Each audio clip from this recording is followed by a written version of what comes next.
만나서 반갑습니다. 저는 올해 새로 부임하게 된 중등부를 맡고 있는 신재민 전도사라고 합니다. 이 시간 처음 설교를 통해서 여러분들과 마주하게 됐는데요. 저를 아시는 분도 계시고 모르시는 분들도 계실 텐데 혹시 자녀분들 중에 중등부 친구들이 있는 분들께서는 자녀분들에게 물어보시면 제가 어떤 사람인지 아마 알려줄 것 같습니다. 사실 저도 제가 아이들에게 어떤 이미지인지 모르지만 혹시 듣고 조금 이상한 얘기가 들리면 그 친구 이름을 알려주시면 감사하겠습니다. 네. 여러분 사순절 어떻게 보내고 계신가요? 저는 이번 사순절 기간 중등부 친구들과 두 가지 프로젝트를 진행하고 있습니다. 하나는 To Do or Not To Do라고 해서 사순절 기간 예수님의 광야 기도를 기억하며 내가 한 가지는 꼭 지켜보겠다 또는 내가 한 가지는 절제해보겠다라는 것을 정하고 지내고 있습니다. 아이들이 각자의 것을 정하고 있는데요. 저 같은 경우는 친구들 앞에서 전도사님이 꼭 다이어트를 성공하겠다라는 것을 투두로 정했고요. 나투두로는 SNS를 하지 않겠다라고 결단했습니다. 지금까지 잘 지켜지고 있는데요. 사실 몸무게는 재보진 않았지만 그래도 잘 지켜지고 있으리라 믿습니다. 그와 함께 동시에 한 가지는 사순절 필사를 진행하고 있습니다. 저희 아이들과 함께 사순절 사무엘상 필사를 진행하고 있는데요. 총 31장이 있어서 아이들의 사순절 40일의 기간 동안 하루에 한 장씩 쓰고 조금 밀리더라도 여유 있게 쓸 수 있는 기간을 잡기 위해 사무엘상을 선정을 했고요. 또 그 안에 있는 사무엘과 다윗의 이야기를 보면서 아이들이 한 번 더 말씀을 통해 쓰면서 또 재미있게 묵상할 수 있는 기회를 만들어 보고자 했습니다. 이를 통해 아이들의 사순절 가운데 삶에 변화가 있기를 소망하는 목표도 있습니다. 또한 여러분, 우리의 삶 가운데에는 이와 같은 변화도 있지만 또 다른 변화가 일어날 때가 있습니다. 그것은 바로 내가 누군가와 함께 할 때 일어나는 변화입니다. 아시겠지만 저는 최근에 결혼을 한 아직은 새신랑입니다. 작년 11월에 결혼을 해서 이제 4개월 차에 접어들었습니다. 5개월 차가 되겠네요. 5개월 차에 접어들었습니다. 아내와 꽤 긴 연애 생활을 하면서 저 또한 많이 변한 것 같습니다. 아내와는 9년 반이 넘게 연애를 하고 저희가 결혼을 했기 때문에 그 기간 동안 저 또한 많이 변한 것 같습니다. 살도 좀 찌고요. 또 성격도 조금 변하기도 하고 가장 많이 변한 것을 보면 식습관인 것 같습니다. 보통의 이제 형제분들, 남자 성도님들은 아마 비슷하시지 않을까 싶습니다. 남자들이 좋아하는 음식 하면은 공통적으로 3가지가 있습니다. 아마 여러분들도 아실 겁니다. 바로 나오네요. 돈가스가 있습니다. 저도 돈가스를 정말 좋아합니다. 그리고 제육볶음, 마지막 하나는 국밥입니다. 그냥 언제 어디서든 쉽고 편하고 또 빠르게 먹고 맛있고 어디 가서 먹어도 기본 이상의 맛을 하기 때문입니다. 반면 제 아내는 연애 시절부터 지금까지 가장 좋아하는 음식이 딱 한 가지입니다. 혹시 예상 가는 음식이 있으실까요? 마라탕은 최근에 이제 좋아하게 됐고요. 약간 고전적인 음식인데 떡볶이입니다. 네, 맞습니다. 떡볶이를 정말 좋아합니다. 근데 저는 떡볶이를 사실 이제 집에서 가족들하고 같이 있을 때 부모님이 해주실 때가 아니면 잘 먹지 않았습니다. 그리고 이제 여자친구가 당시 여자친구가 좋아하던 이제 엽기 떡볶이 같은 경우는 너무 매워서 제가 가서 이걸 왜 먹나 막 땀 찔찔 흘리면서 왜 먹나 했는데 나중에 지금 돌아보면 제가 먼저 요즘에 아내한테 엽기 떡볶이 먹을래? 라고 말하는 모습을 발견합니다. 이처럼 누군가와 함께 할 때 특히 그 사람이 내가 사랑하고 좋아하고 평생을 함께하고 싶은 사람이라면 그 사람과 함께 할 때는 삶의 변화가 일어나게 됩니다. 그렇다면 여러분, 우리가 그리스도인으로서 하나님을 누구보다 사랑하는 사람으로서 그 하나님과 함께 할 때 예수님을 온전히 따를 때 우리에게 일어나는 변화는 어떤 것이 있을까요? 오늘 말씀을 통해 그 변화를 함께 알아보고자 합니다. 그 말씀을 오늘 첫 번째로 알아볼 변화는요. 우리의 삶 가운데 신실한 믿음의 모습이 드러난다는 것입니다. 여러분, 우리가 하나님을 믿고 하나님을 누구보다 사랑한다면 그 하나님의 말씀을 믿고 따르는 모습이 드러나지 않습니까? 이와 같이 오늘 본문에도 이 제자들을 통해서 예수님과 함께하는 제자들의 삶 가운데 신실한 믿음의 모습이 나타나게 됩니다. 오늘 본문 30절, 31절 말씀을 다 같이 한번 읽어보도록 하겠습니다. 시작.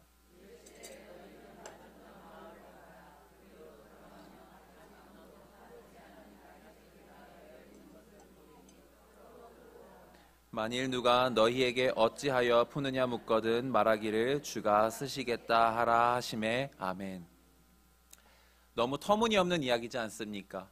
갑작스럽게 예수님께서 제자들에게 저기 앞에 나가보면 아무도 타보지 않은 아직 갓난 나귀 새끼가 있을 것이다. 그 갓난 나귀 새끼를 끌고 오라 라고 말씀하시는 겁니다. 제자들의 생각 가운데는 어떤 생각이 들었을까요? 예수님이 오면서 혹시 보신 게 아닐까?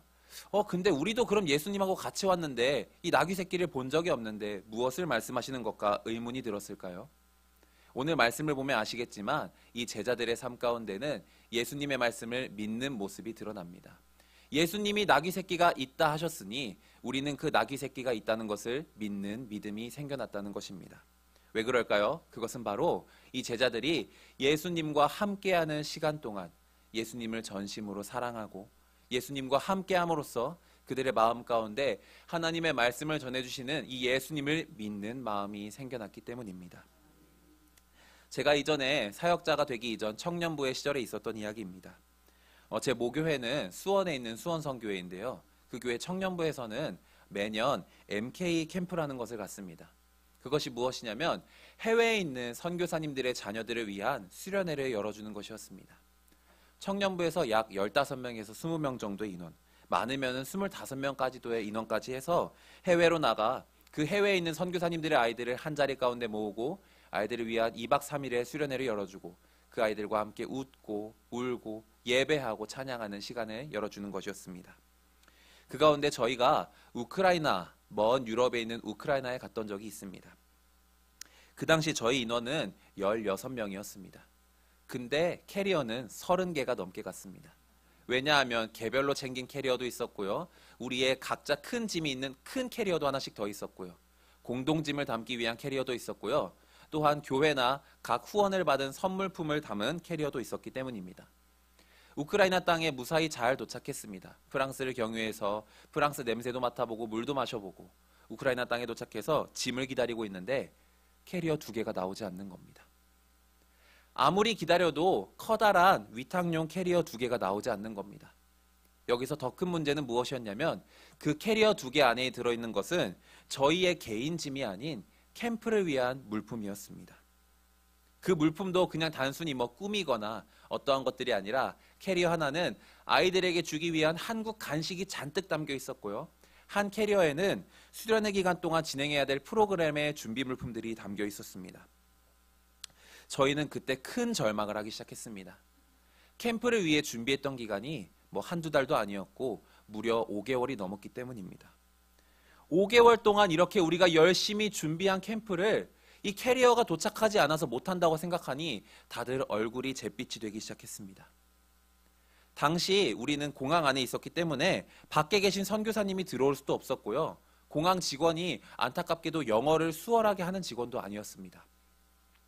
그렇다고 저희가 번역기를 돌려서 우크라이나 언어, 러시아어로 통역을 해보아도 그 공항 직원이 하는 얘기를 온전히 핸드폰이 번역해주지 못했습니다. 저희는 너무나 답답하고 힘든 상황 가운데 있었습니다. 그러다가 간신히 대화가 된 것은 프랑스에 있는 공항에서 놓쳤다는 것을 발견했다. 우리가 가져오겠다라는 것이었습니다. 그래서 물어봤습니다. 그럼 언제쯤 올까요? 직원은 대답했습니다. 그건 모르겠습니다. 지금은 웃을 수 있지만 저희 그 당시의 표정은 어땠겠습니까? 저희를 인솔하셨던 목사님과 저희 청년부 팀원들 모두 정말 죽을 상이었습니다. 근데 어떡하겠습니까? 시간이 지체되고 있고 밖에 선교사님이 계시니 우선 나갔습니다. 나가서 선교사님께 자초지종을 말씀드리고 인사를 드리고 짐을 옮기면서 저희는 계속해서 고민했습니다. 캠프지까지 2시간을 이동해야 했기 때문에 더 지체할 수 없었기 때문에 가면서 계속 기도했습니다. 하나님 어떻게 해야 할까요? 저희 열심히 준비했는데 이 짐이 없으면 캠프 하는데 정말 큰 지장이 올 것 같아요. 그때 옆에 있는 한 친구가 얘기했습니다. 그냥 준비 물품 없이 다른 거 하면 안 될까요? 그 친구는 20살짜리 친구였습니다. 어떻게 보면 긍정적일 수 있지만 아직 경험해보지 못한 친구였기 때문에 한 이야기 같았습니다. 저는 캠프를 5번째 가는 것이었기 때문에 조금 긍정적이기도 했지만 걱정이 많이 되었습니다. 그리고 캠프지에 도착해서 준비를 하려고 하는데 선교사님이 저희를 모으고 한마디 하셨습니다. 여러분, 하나님의 일을 하는데 평탄한 적이 있었습니까? 예수님께서도 평탄한 삶을 살아오지 않으셨는데 우리의 사역이 평탄할 것이라 생각합니까? 여러분의 삶 가운데, 지금 여러분의 모습 가운데 믿음이 더 있었으면 좋겠습니다. 그 짐은 분명히 올 것입니다 라고 말씀해 주셨습니다. 그러자 저희 팀 안에는 놀랍게도 평화가 찾아왔습니다. 그래 도착할 거야. 프랑스에서 오면 금방 오니까, 비행기로 우리도 5시간 만에 왔으니까 금방 올 거야. 걱정하지 않고 기다리기 시작했습니다. 그렇게 저희는 그 믿음을 가지고 캠프를 준비하기 시작했습니다. 여러분, 우리에게 이 믿음이 없었다면 이 캠프를 준비하는 과정 가운데 저희가 캠프가 시작하기 전 이틀 동안 짐을 풀고 예배당을 정리하고 하는 과정 가운데 평안함이 있었을까요? 계속해서 불안과 걱정과 초조가 가득했을 것입니다. 우리 정말 열심히 준비했는데 어떡하지? 아이들이 실망하면 어떡하지? 우리가 온전히 프로그램을 준비하지 못하면 어떡하지? 우리가 예배하지 못하고 찬양하지 못하면 어떡하지? 하지만 우리 가운데 믿음을 통한 평화가 왔을 때 우리는 온전히 준비하고 온전히 기도하고 온전히 예배할 수 있었습니다. 여러분, 믿음이 있는 자에게는 믿음을 통한 평화가 옵니다. 두 번째입니다. 여러분, 예수님과 함께하는 사람에게는요, 믿음을 행동으로 옮기는 순종이 나타납니다. 함께 읽어볼까요? 믿음을 행동으로 옮기는 순종이 나타납니다. 본문 말씀 32절부터 34절까지의 말씀을 다시 한번 함께 읽어보도록 하겠습니다. 시작.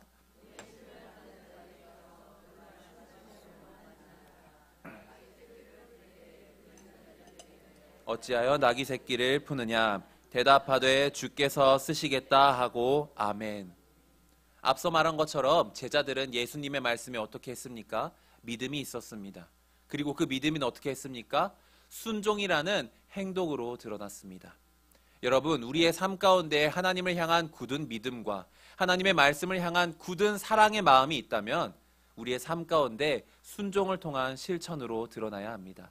그것이 바로 하나님을 진정으로 만나고 하나님을 사랑하는 자들의 모습일 줄을 함께 고백하시길 간절히 소망합니다. 앞서 한 이야기와 연결이 됩니다. 저희가 이틀 동안 캠프를 준비하고 이틀째 날 점심이 되었습니다. 다음 날이면 이제 캠프를 시작해야 되는데 캐리어에 대한 연락이 오지 않았습니다. 근데 그때 점심을 먹던 중 갑자기 선교사님이 말씀하셨습니다. 이제쯤이면 캐리어가 도착하지 않았을까요? 우리 공항으로 한번 가봅시다. 그래서 저와 선교사님과 다른 청년 한 명이 셋이서 공항으로 무작정 갔습니다. 원래는 공항에서 캐리어가 도착하면 연락해 주겠다 했는데 연락이 오지 않았지만 저희 마음 가운데 믿음이 있었기 때문에 분명히 캠프 시작 전에는 도착할 것이라는 믿음이 있었기에 저희는 그 믿음을 순종으로 실천했습니다. 2시간 동안 가는 길에 기도 안 했습니다, 사실. 그냥 웃으면서 떠들면서 갔습니다. 왜 그랬는지 모르겠습니다. 걱정도 없었고요. 불안도 없었습니다. 캐리어가 와 있겠지, 와 있는데 직원이 혹시 깜빡해서 놓쳤겠지라는 생각을 하고 갔습니다. 그렇게 공항에 도착했습니다. 직원에게 물어봤습니다. 저희가 이틀 전에 도착했는데 캐리어 2개가 누락되어서 프랑스에서 가져다 준다고 했습니다. 혹시 짐이 도착했을까요? 잠시만요. 확인해 보겠습니다. 그리고 한 5초에서 10초 정도의 시간이 흐른 뒤에 직원이 말했습니다. 아직 도착하지 않았습니다. 죄송합니다. 그 말을 듣고 저희가 표정이 굳으려고 하는 찰나에 한 직원이 캐리어 2개를 끌고 왔습니다. 정말 놀랍지 않습니까? 저희가 정말 놀라서 어떡하지라고 고민하고 걱정하려는 찰나에 옆에서 직원이 캐리어 큰 거 2개를 들고 오더니 이 짐을 분실했다고 한 사람이 있었는데 연락해 주세요라고 했습니다. 그리고 그 직원은 어떻게 했을까요? 바로 저희를 쳐다봤습니다. 저희는 그 자리에서 그때 적었던 종이를 보여주며 저희의 짐이 맞습니다 하고 캐리어를 챙겨서 돌아왔습니다. 그 믿음이 순종으로 나타날 때 저희는 캐리어를 받고 너무 큰 기쁨에 함께 주님께 감사 기도를 드렸습니다. 공항 한가운데에서 선교사님과 그 청년 친구와 저와 셋이 손을 붙잡고 기도했습니다. 주님, 우리에게 믿음을 주셔서 감사합니다. 그리고 그 믿음이 순종으로 드러났을 때 우리에게 평안을 주심에 감사합니다. 그리고 바로 그 캐리어 사진을 찍어서 단톡방에 올리고 저희는 다시 캠프 장소로 복귀했습니다. 그리고 그 짐을 풀고 캠프 준비를 마친 뒤에 다음날 아침부터 아이들과 너무나도 즐겁고 행복한 MK 선교 캠프를 시작했습니다. 여러분, 우리의 삶 가운데 믿음이 순종으로 드러나는 것은 당연한 일이어야 합니다. 왜냐하면 하나님을 만난 사람의 삶 가운데에는 변화가 일어나기 때문입니다. 그 변화란 바로 말씀에 대한 믿음이고요, 순종입니다. 오늘 말씀을 통해 순종의 삶을 경험할 수 있기를 간절히 소망합니다. 근데 여러분, 오늘 말씀에서 사실 더 놀라운 순종이 하나 있습니다. 그것은 바로 이 나귀 새끼의 주인들에 대한 순종입니다. 오늘 말씀을 자세히 보시면요, 33절에 이렇게 나옵니다. 나귀 새끼를 풀 때에 그 임자들이 이르되. 당시 이스라엘은 어떤 삶을 살았습니까? 유목민의 생활을 하며 살았습니다. 거리에 나귀를 풀고요, 산을 돌아다니며 양떼를 먹이며 그러한 유목민족의 삶을 살았습니다. 이들에게 양, 소, 말과 같은 가축은요, 그들의 재산이나 다름없었습니다. 근데 오늘 본문을 보면 이 나귀 새끼 한 마리인데요, 주인들이라고 나옵니다. 이것은 무엇을 이야기할까요? 그들의 수많은 주인들의 재산이 이 나귀 새끼 한 마리밖에 없었다는 것입니다. 물론 다른 나귀들도 있을지 모르지만 나귀 새끼 한 마리는요, 큰 나귀로 클 수 있는 무한한 발전의 가능성을 가지고 있고요. 그렇게 컸을 때 더욱더 많은 나귀 새끼를 거느릴 수 있는 능력을 가지고 있습니다. 근데 이 나귀 새끼 한 마리의 주인들이 있다는 것입니다. 그들이 얼마나 아껴 살고 궁핍한 삶을 살았는지 알 수 있습니다. 근데 여러분, 오늘 말씀을 보면 어떻게 합니까? 이들이 제자들의 말씀에 순종합니다. 그 이유는 바로 이들 또한 예수님에 대한 소문을 들었고 예수님이 하나님의 아들이시라는 것을 믿었기 때문입니다. 당시 이스라엘에는 예수님에 대한 소문이 전역에 퍼지고 있었습니다. 갈릴리부터 시작해서 온 이스라엘 땅에 예수님에 대한 소문이 퍼지고 있었기 때문에 이 유목민들에게도 예수님에 대한 소문이 들어왔을 것입니다. 그들은 이 소문을 듣고 예수란 사람이 어떤 사람일까? 예수란 사람이 진정한 하나님의 아들일까? 의심한 것이 아니라 예수란 사람이 정말 하나님의 아들이구나, 놀라운 이적을 행하는 하나님이 보내신 메시아이시구나라는 것을 믿음으로 고백했기에 이 제자들의 이야기에 말없이 나귀 새끼 한 마리를 곱게 내어준 것입니다. 이 순종은요, 여러분, 우리의 삶 가운데 놀라운 변화를 가져와야 합니다. 제자들처럼 예수님을 경험한 사람들도 아닙니다. 이야기로만 들었던 사람입니다. 사실 우리도 그렇죠. 말씀으로만 보고 설교로만 듣는 그 하나님이고 예수님입니다. 그럼에도 불구하고 우리의 마음 가운데 어떠한 순종이 있어야 합니까? 우리가 보지 않았음에도, 우리가 직접 듣고 우리가 직접 알고 있지 않음에도 믿는 마음, 그 믿는 마음을 통한 굳은 순종이, 이 나귀 새끼의 주인들 같은 굳은 순종이 우리의 삶 가운데 일어나기를 간절히 소망합니다. 아멘. 마지막 세 번째입니다. 예수님과 함께하는 사람은요, 다 같이 읽겠습니다. 찬양과 경배를 멈출 수 없습니다. 오늘 말씀 35절과 36절 말씀을 우리 다 같이 한번, 죄송합니다. 오늘 말씀 38절부터 39절, 40절까지의 말씀을 다 같이 읽겠습니다. 시작. 이르되 찬송하리로다 주의 이름으로 오시는 왕이여, 하늘에는 평화요 가장 높은 곳에는 영광이로다 하니, 무리 중 어떤 바리새인들이 말하되 선생이여 당신의 제자들을 책망하소서 하거늘 대답하여 이르시되 내가 너희에게 말하노니 만일 이 사람들이 침묵하면 돌들이 소리 지르리라 하시니라. 아멘. 우리가 아는 것처럼 이 예수님께서 나귀 새끼를 타고 들어오실 때에 수많은 백성들이 예수님을 찬양했습니다. 이때 여러분, 오늘 본문 말씀을 보면 사람들이 어떻게 하는지 아십니까? 35절과 36절 말씀에 보면 이렇게 나옵니다. 그것을 예수께로 끌고 와서 자기들의 겉옷을 나귀 새끼 위에 걸쳐놓고 예수를 태우니 가실 때에 그들이 자기의 겉옷을 길에 펴더라. 아멘. 이것은 우리가 TV나 영화에서 많이 본 레드카펫과 유사한 형태를 가지고 있습니다. 이 레드카펫은 여러분, 군중과 주인공을 구분하기 위해 나타난 것이라고 합니다. 처음으로 우리에게 드러나게 된 것은 15세기, 16세기의 기록인데요. 당시에 왕들이 행차할 때 레드카펫을 깔면서 군중과 왕을 구별하기 위해 나왔다고 합니다. 근데 아마도 기록이 그때였을 것이지 오늘 말씀에도 보면 나오는 것처럼 그 이전부터 왕과 백성들을 구분하는 것은 있었을 것이라고 봅니다. 근데 여러분, 이들이 어떻게 합니까? 자신들이 입고 있던 겉옷을 벗어서 나귀 새끼의 등에 얹고 그 겉옷을 벗어서 바닥에 깔아놓으며 예수님이 가시는 길을 준비했다고 합니다. 여러분, 혹시 이스라엘 성지순례를 가보신 분이 계십니까? 저는 가본 적이 없습니다. 너무 가보고 싶습니다. 근데 이스라엘에 갔다 온 사람들이 한가득 입을 모아서 하는 얘기가 있습니다. 그것은 바로 일교차가 장난 아니다입니다. 낮에는 찌는 듯한 더위에 뭔가를 둘러서 내 몸을 햇빛으로부터 보호하지 않으면 뜨거워 죽을 것 같고, 밤에는 칼바람이 나를 에워싸서 나를 막아내지 않으면, 숙소가 없다면 얼어 죽을 것만 같은 추위 속에 지냈다라고 이야기를 합니다. 최근 제 모교의 청년부 친구들이 갔다 오면서 이제 인스타그램이라던가 카카오톡 프로필에 올린 사진을 보면은 다들 밤에도 뭘 두르고 있고 낮에도 뭘 두르고 있을 만큼 일교차가 심한 나라가 바로 이스라엘입니다. 그렇다면 여러분, 그 나라에서 겉옷은 무엇을 의미할까요? 자신들이 살아가는데 꼭 필요한 것입니다. 앞서 말한 것처럼 그 겉옷이 없다면 낮에는 뜨거운 더위 가운데 갈증에 목말라 죽을 수도 있고요. 밤에는 추위 가운데 칼바람에 에워싸 내 목숨을 잃을 수 있는 그런 상황 가운데 있는 것입니다. 근데 그들이 어떻게 한다고 나옵니까? 자신들의 겉옷을 벗어서, 생명과도 같은 겉옷을 벗어서 예수님이 가시는 길을 깔았다고 이야기합니다. 여러분, 이것은 무엇을 의미합니까?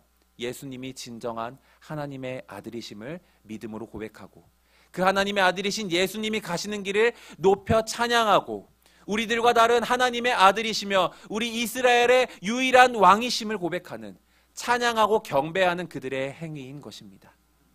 그런데 여러분, 이때에 방해꾼이 나타납니다. 앞서 이야기한 것처럼 바리새인들이 나타나죠. 이들은 두려움이 있었습니다. 어떠한 두려움일까요? 바로 자신들의 권력을 뺏길 것에 대한 두려움이었습니다. 당시 바리새인들과 서기관과 같은 사람들은요, 이스라엘 사회에서 아주 높은 지위를 가진 자들이었습니다. 근데 예수님이라는 사람이 나타나서 자신이 하나님의 아들이라 하더니 모든 권력과 명예와 찬양을 뺏어가기 시작했습니다. 당시 바리새인과 서기관과 같은 사람들이 길을 지나가기만 해도 사람들이 안녕하십니까 인사하며 90도로 인사하던 사람들이었는데, 이제 예수님이 나타나니까 자신들은 쳐다도 안 보는 것입니다. 그러니 그들 가운데에는 인간적인 탐욕과 욕심이 생겨났습니다. 그리고 그것을 제자들의 탓을 하며 예수님을 함께 책망하기 시작합니다. 예수님, 당신이 정말 하나님이 보내신 아들입니까? 확실하지도 않지 않습니까? 당신의 제자들은 그것이 얼마나 불경한 짓인지 알고 당신이 하나님의 아들이라 이야기하며 하나님의 아들이라고 찬양하고 경배하며 이렇게 길을 만드는 것입니까? 당신의 제자들을 물리십시오. 이것은 예수님의 제자들을 책망함과 동시에 예수 당신은 진정한 하나님의 아들이 아니지 않습니까? 의심하고 불신하며 예수님을 모욕하는 장면입니다. 근데 예수님은 어떻게 말씀하십니까? 40절 말씀에서 이렇게 이야기하십니다. 대답하여 이르시되 내가 너희에게 말하노니 만일 이 사람들이 침묵하면 돌들이 소리 지르리라 하시니라. 아멘.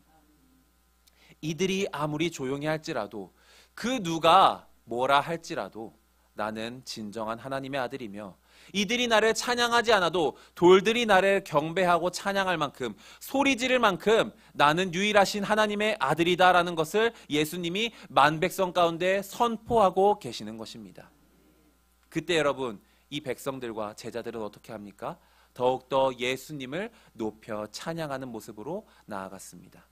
바리새인과 서기관들은 이 예수님의 외침에 주변으로 피하게 되고요, 우리가 아는 것처럼 예수님은 종려주일 이 나귀 새끼의 등에 타서 예루살렘으로 입성하시게 됩니다. 여러분, 오늘 말씀을 보면 우리가 알 수 있습니다. 예수님과 함께하는 자들에게 나타나는 모습을 말입니다. 이 예수님이 어떤 분이십니까? 진정한 하나님의 아들이십니다. 그 하나님의 아들이심을 믿는 여러분이 되기를, 그 믿음이 순종으로 드러나고 그 순종이 여러분의 삶 가운데 경배와 찬양으로 드러나기를 간절히 소망합니다.